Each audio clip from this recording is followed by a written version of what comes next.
Hello दोस्तों, कहानी दुनिया चैनल पर आपका स्वागत है। आइए सुनते हैं लकी राजीव जी की लिखी कहानी गणित रिश्तों का। सुबह की ये तीसरी चाय थी, उतनी ही बेस्वाद जितनी पहली थी। बची चाय किचन सिंक में उड़ेलने के बाद भी कप की तली में निशान लगे हुए थे। तेज़ पानी की धार कप में छोड़ी तो निशान चला गया, लेकिन महक रह गई थी। मेरे हाथ से कप फिसल कर सिंक में गिर गया था। कुछ भी संभालना अब मेरे बस का नहीं। मम्मी, मैं निकलूं? देर हो गई तो रोहन बड़बड़ करेगा। नीलू ठीक मेरे पीछे खड़ी थी। मेरी पीठ पर फैला रूखापन वो छू नहीं पाती क्या? मैंने बिना देखे पूछा, रोहन है कहाँ? नाश्ता भी नहीं किया उसने। मेरे सवाल का जवाब बाहर पोर्च में खड़ी कार के हॉर्न ने दे दिया था। नीलू बाय मम्मी कहती हुई तेज़ी से चली गई थी। किचन की खिड़की से ही झांक कर मैंने देखा था। बालों को ठीक करती हुई, पर्स संभालती हुई नीलू आगे वाली सीट पर बैठ गई थी। कुछ तो बोल रही थी वो, जिसको सुनकर रोहन हंसने लगा था। क्या बोली होगी? यही कि मम्मी आज भी चिढ़ी हुई थी। और रोहन, उसने हंसकर क्या कहा होगा? कॉमान भाभी, मम्मी कब नहीं चिढ़ी रहती हैं। नहीं नहीं, ये नहीं, बल्कि उसने पूछा होगा कैसी लग रही हूँ। रोहन हंसा होगा, क्या भाभी, तुम कब नहीं अच्छी लगती। मेरा दिमाग बिल्कुल उसी कप की तरह हो गया था। निशान जाते ही नहीं थे। ज़ोर लगाकर निशान छुड़ा भी दूँ तो महक रह जाती थी। मैंने सिंक में पड़े कप को सूंघा। छी, महक नहीं, बदबू कहते हैं इसे। 2 साल पहले इसी महीने परिवार में नीलू खुशबू का झोंका बनकर आई थी। आदित्य और नीलू मैट्रिमोनियल वेबसाइट पर मिले, एक दूसरे को पसंद किया। हम दोनों परिवारों ने पहली ही मुलाकात में तय कर लिया था कि इससे ज़्यादा अच्छा अब और कुछ नहीं हो सकता था। आनन फानन में सगाई शादी सब निपट गया था। मेरा परिवार पूरा हो गया था। 2 बेटों के साथ घर में बहू भी थी, जिसने आते ही बेटी की कमी पूरी कर दी थी। कभी मेरे बिखरे कॉस्मेटिक व्यवस्थित करके सजा देती, कभी चुपचाप मेरी अलमारी में एक नई कुर्ती टांग जाती। मैं गुस्सा जाती थी। चाहिए ही नहीं था, तुम रुपए में आग लगाती हो। वो गले में बाहें डालकर झूल जाती। आपको नहीं, मुझे तो चाहिए था आपके लिए। मैं जाहिर नहीं करती थी, मन तो भीग ही जाता था। आदित्य और रोहन अपने पापा के साथ खड़े दूर से देखते, हंसते, फिर छेड़ देते। क्यों पापा, देख रहे हो आप, टीम बन रही है गर्ल्स की। चलिए हम लोग भी अपना गैंग बना लेते हैं। सब कुछ तो परफेक्ट था। क्या कहते हैं, आइडियल फैमिली, बिल्कुल वही। कुछ ऐसा कि जिसको देखकर दूसरों के मन में डाह उठती। पता नहीं किसकी डाह सब कुछ लील गई। मैंने सिरहाने रखी बाम की शीशी खोली और सूंघ ली। भीतर तक पहुंची लिनसीड ऑयल की महक पूरे दिमाग को काबू में करती हुई सुस्त करती जा रही थी। मैंने आंखें मूंद लीं, लेकिन दिमाग पल भर के भीतर फिर दौड़ने लगा था। कब, कहाँ, कौन सी गलती हो गई और किससे? कुछ महीने पहले ही तो उस शाम को हम सब साथ थे, उसी तरह हंसते, एक दूसरे को चिढ़ाते हुए, जब मैंने नीलू को वो डिब्बी पकड़ा दी थी। अरे ये तो वही है मम्मी। डिब्बी खोलते ही उसकी आंखें भर आई थीं। कुछ दिनों पहले ही शोरूम में इन ईयर रिंग्स पर उसकी आंखें बार बार अटक रही थीं। उसी वक्त मैंने तय कर लिया था, यही होगा इसका बर्थडे गिफ्ट। नीलू बच्चे की तरह ठिनठिना गई थी। देखा आदित्य, सब लाए हैं गिफ्ट, बस तुम ही। आदित्य हंसने लगा था। मेरे पास भी एक सरप्राइज़ है। वो प्रोजेक्ट अप्रूव हो गया है। मोस्ट प्रोबेबली नेक्स्ट मंथ तक हम लोग यूके के लिए उड़ जाएंगे। कहते हुए उसने हाथ से हवाई जहाज़ उड़ने का इशारा कर दिया था। हम सब भौचक्के रह गए थे। अचानक ये सब, बात तो वो करता था इस प्रोजेक्ट की, लेकिन ये सब इतनी जल्दी। मेरा मन खराब होने लगा था। आदित्य ने तुरंत कहा, सुनो तो मम्मी, 1 साल का प्रोजेक्ट है बस। पहले मैं जाऊंगा, उसके बाद नीलू के आने का अरेंजमेंट होगा, फिर हम दोनों साथ में वापस, पता भी नहीं चलेगा आपको। तब तक ये लंगूर रोहन है ना आपके पास। जितना भी उसने कहा था सब झूठ नहीं तो सब सच भी नहीं था। वो अगले महीने चला गया था, ये सच था। लेकिन उसके आगे नीलू के वहाँ जाने वाला महीना तो आया ही नहीं। अगले 2 महीने टला, फिर 4 महीने, 5 भी पूरे हो गए, लेकिन कहीं कुछ प्रोग्रेस नहीं। कभी कहता कि मेरा खुद रहने का ठिकाना नहीं, नीलू को कैसे बुला लूँ। फिर कहने लगा कि हो सकता है मेरे ही वापस आने का हो जाए, अब क्या करेगी नीलू आकर। बात सिर्फ इतनी सी नहीं थी, इससे कुछ ज़्यादा थी। नीलू की चंचलता गायब होती जा रही थी। आंखों के नीचे बढ़ते डार्क सर्कल्स भी चुगली करने लगे थे। एक दिन इन्होंने पूछ लिया, नीलू कोई बात है क्या? आदित्य ठीक है वहाँ? कुछ टेंशन है क्या? नाश्ता करती नीलू एक पल को ठिठकी, फिर संभल कर बोली, हाँ पापा सब ठीक है, आदित्य भी ठीक हैं। मेरे ऑफिस में इतना काम है आजकल। मैं चुपचाप सुनती रही, उसको देखती रही। शोर मचाकर, दुनिया भर की बातें बताकर खाना खाने वाली लड़की एक एक टुकड़ा निगल रही थी। बीच बीच में कहीं खो जाती थी। ये ऑफिस वाली टेंशन तो नहीं थी। नीलू सच सच बताओ, बात क्या है? शाम को उसके लौटते ही मैंने आंखों में आंखें डालकर पूछ लिया था। मुझे पता था मुझसे वो कुछ नहीं छुपा सकती। थोड़ी देर ज़मीन में आंखें गड़ाए वो टाइल्स की फीलिंग को पैर के अंगूठे से छूती रही। फिर एकदम से बोली, मम्मी कुछ अजीब सा लग रहा है मुझे। आदित्य ठीक से बात भी नहीं करते और अंगूठे की हरकत रुक गई थी। टप टप 2 आंसू उसके कुर्ते पर गिरे। और मम्मी उसके कुलीग से बात की तो वो मतलब जो कह रहा था ज़रूरी नहीं कि सच हो, लेकिन उसने कहा कि आदित्य की लाइफ में कोई और लड़की। बस इतना बोलकर वो बिखर गई थी। मेरे पेट के इर्द गिर्द बाहें लपेटकर फफक फफक कर रोती हुई मेरी बहू मुझे शर्मिंदा कर गई थी। इस तरफ हम सब ने सोचा कैसे नहीं। ये भी तो हो सकता है हम सब कैसे इस डर से आज़ाद रहें। आदित्य को गए करीब 8 महीने होने को आए थे। वो नीलू को वहाँ नहीं बुला पा रहा था, या फिर बुलाना ही नहीं चाह रहा था। इस अंतर को समझ क्यों नहीं पा रहे थे। फिर शुरू हुआ पूछताछ का दौर। कई लोगों से बात की। रोहन के भी एक सीनियर वहाँ थे, उनको फ़ोन किया गया। आदित्य के कॉन्ट्रैक्ट खंगाले गए। सब कुछ सामने आता जा रहा था। फिर एक एक करके हम सब ने आदित्य से बात करनी शुरू की। मुझसे और अपने पापा से बात करता तो बाद में बात करता हूँ कहकर टाल गया। रोहन ने पीछा नहीं छोड़ा। दोनों भाइयों में खुलकर बात हुई, और वो बातें जब हमारे सामने खुलकर आईं तो लगा कि जैसे पैर के नीचे ज़मीन ना होकर दलदल हो। पल पल अपने पास घसीटता हुआ, हमारा दम घोंटता हुआ। भैया ने कहा है कि वो अब पीछे नहीं लौट सकते, मतलब वो सीरियसली इन्वॉल्व्ड हैं। अगले 2 दिनों तक मैं बिस्तर से उठ नहीं पाई थी। सलाइन चढ़ती रहीं, दवा भी, लेकिन ब्लड प्रेशर नॉर्मल हो ही नहीं पा रहा था। अपनी कमज़ोरी पर रोना भी आया। जिस समय मुझे नीलू को संभालना चाहिए था उस समय मैं खुद ही पड़ गई थी। नीलू के पेरेंट्स भी आए, मुझे देखने आ रहे हैं, कहा तो ऐसा था, लेकिन आते ही असली बात भी कह दी। देखिए अब सब कुछ साफ है। ऐसे में नीलू के यहाँ रहने का कोई मतलब नहीं है। दिल्ली ऑफिस में ट्रांसफ़र हो जाएगा नीलू का। मेरे पास इस बात का कोई जवाब नहीं था। आदित्य के पापा ने हाथ जोड़ दिए थे।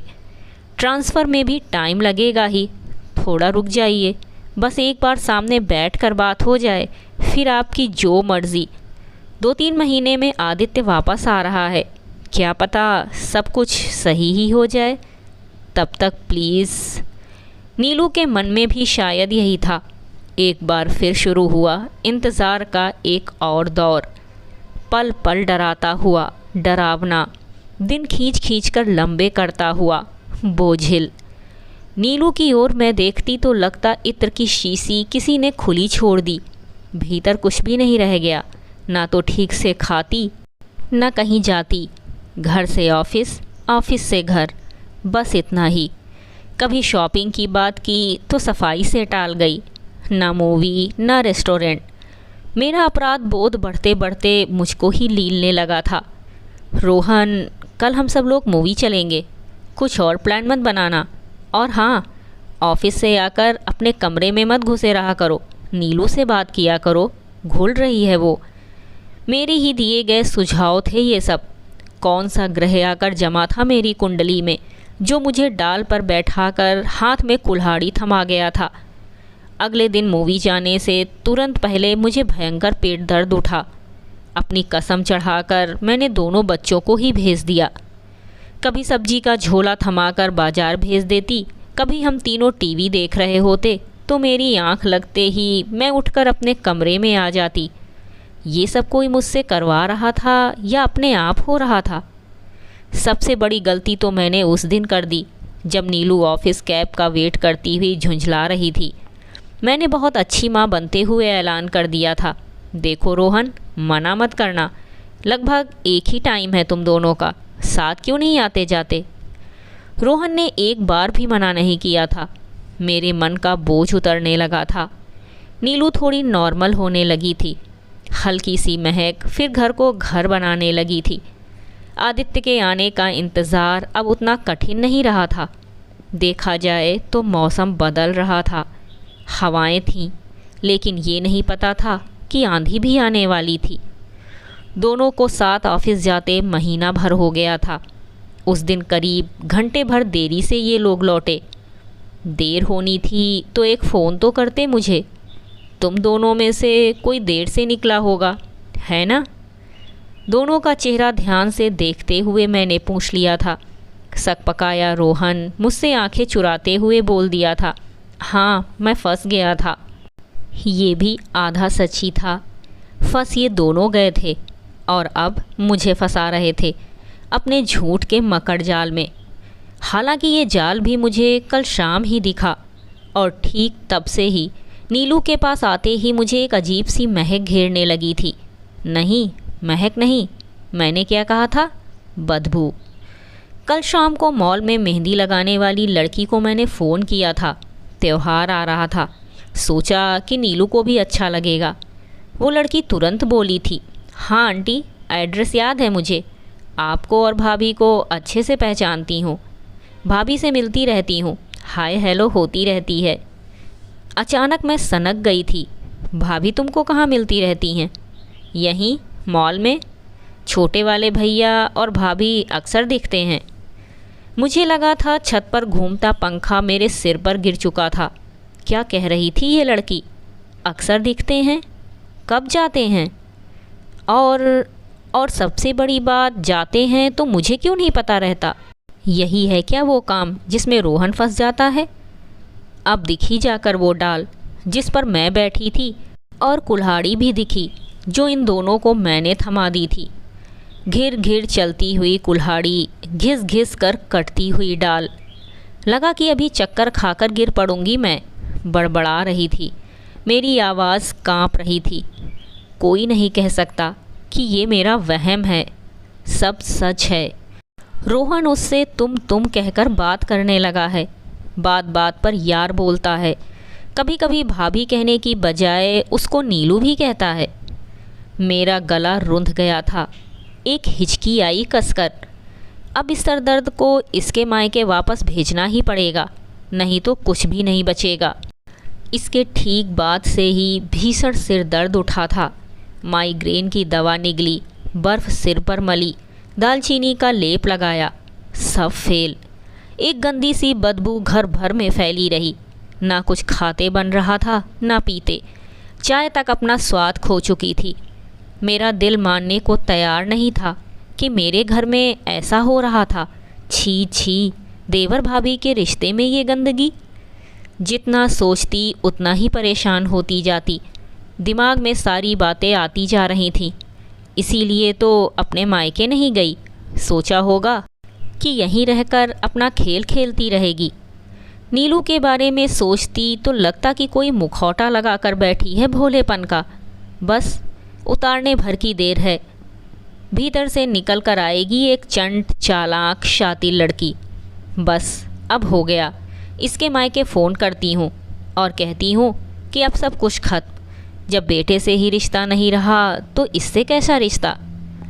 दूर टेबल पर रखा फ़ोन उठाने के लिए उठी ही थी कि जोर से पूरा घर गोल गोल घूम गया।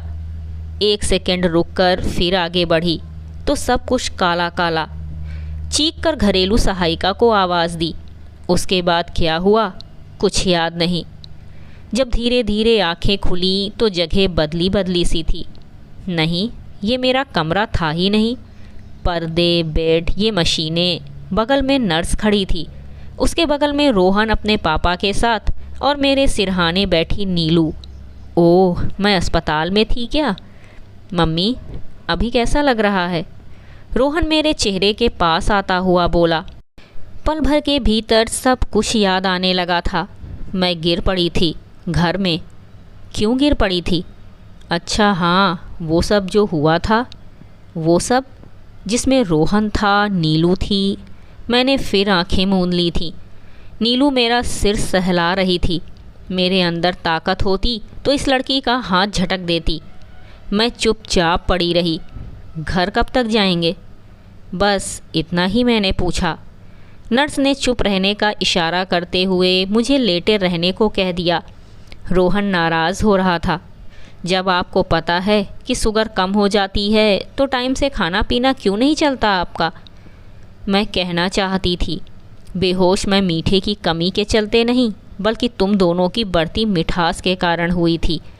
मेरा थका शरीर मुझे कुछ बोलने नहीं दे रहा था।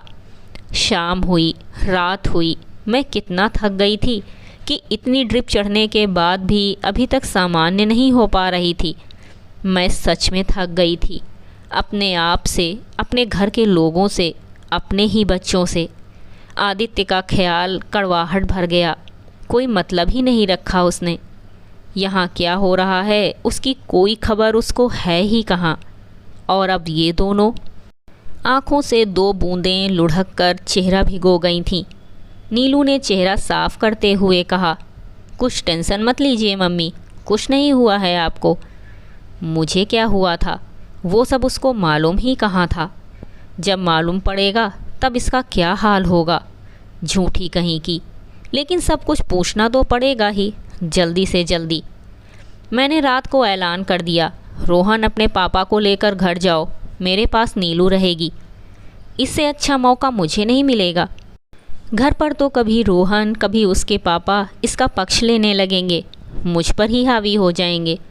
अभी किसी को कुछ नहीं पता है, अब मैं शुरुआत करूँगी। रात को लैपटॉप पर काम करती नीलू का चेहरा एकदम शांत था। मैं ध्यान से उसको देखती रही। उसने चौंक कर मेरी ओर देखा। मम्मी, कुछ चाहिए? अच्छा 1 मिनट में आ रही हूँ बस। जल्दी से कुछ लिख कर वो मेरे पास आकर बैठ गई थी। मेरा मन खराब होने लगा था। क्या ये सचमुच इतनी अच्छी है जितना नाटक करती है? मैंने कोशिश करके पूछा, एक बात पूछनी थी तुमसे, सच सच बताओगी? हाँ मम्मी, क्या हुआ? नीलू घबरा गई थी, एकदम छोटे बच्चे की तरह। देखो नीलू, झूठ बोलने का फ़ायदा है नहीं अब। मुझे सब पता चल चुका है। अस्पताल के कमरे में मेरी गंभीर आवाज़ थोड़ी और गंभीर सुनाई दे रही थी। नीलू तटस्थ बैठी थी। क्या पता चल चुका है आपको? मैंने एक निगाह उसको देखा, फिर अपनी आंखें फेर लीं। मुझे मतलब तुम्हारे और रोहन के बीच जो कुछ भी। नीलू, तुमको शर्म नहीं आई? मैंने चिल्ला कर पूछा था। थोड़ी और ताकत होती तो और चीख कर पूछती।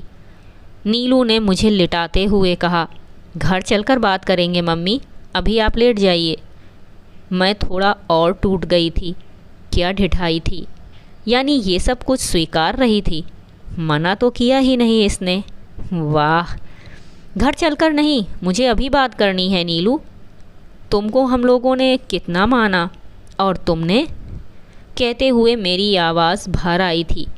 नीलू कुछ नहीं बोली, चुपचाप बैठी रही। मैं इतना बोलकर हाँफने लगी थी। नीलू ने मुझे सहारा देकर बैठाया, फिर बगल में रखा स्टूल खींच कर बैठ गई। मैंने क्या किया मम्मी, बोलिए ना। रोहन तुम्हारा देवर है और तुम उसके साथ। मैं उसके साथ क्या? वो सब कुछ सुनना चाहती थी। मैं क्या कहती? कुछ सोचकर मैंने कहा, तुम लोग चोरी छिपे घूमते हो, मुझसे झूठ बोलकर ये सब करते हो। कुछ गंदगी नहीं है इसमें, कुछ गलत नहीं है। नीलू ने एक लंबी सांस खींची। मेरे साथ जो हुआ वो सब सही था। आदित्य को कभी कटघरे में खड़ा करके आप पूछ पाईं?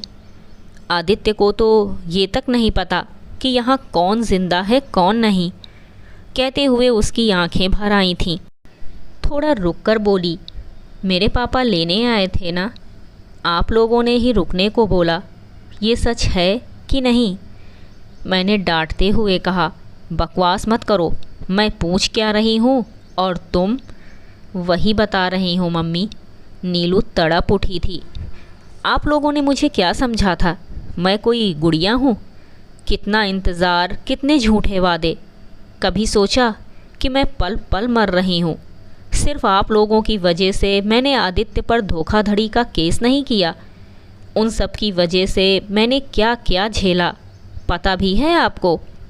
वो अचानक उठी और उसने अपने बैग से कुछ कागज़ निकालकर मेरे सामने रख दिए।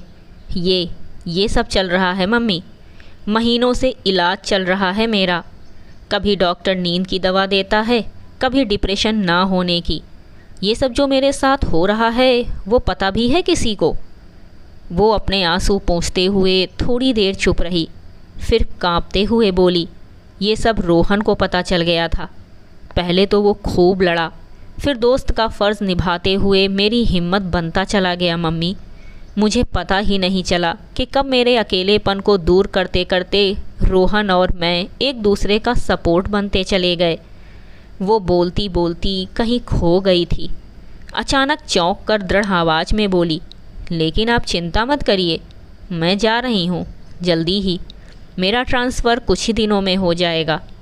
अगर आपको इतने दिन भी मैं बर्दाश्त नहीं तो बता दीजिए, मैं किसी फ्रेंड के यहाँ शिफ्ट हो जाऊँगी।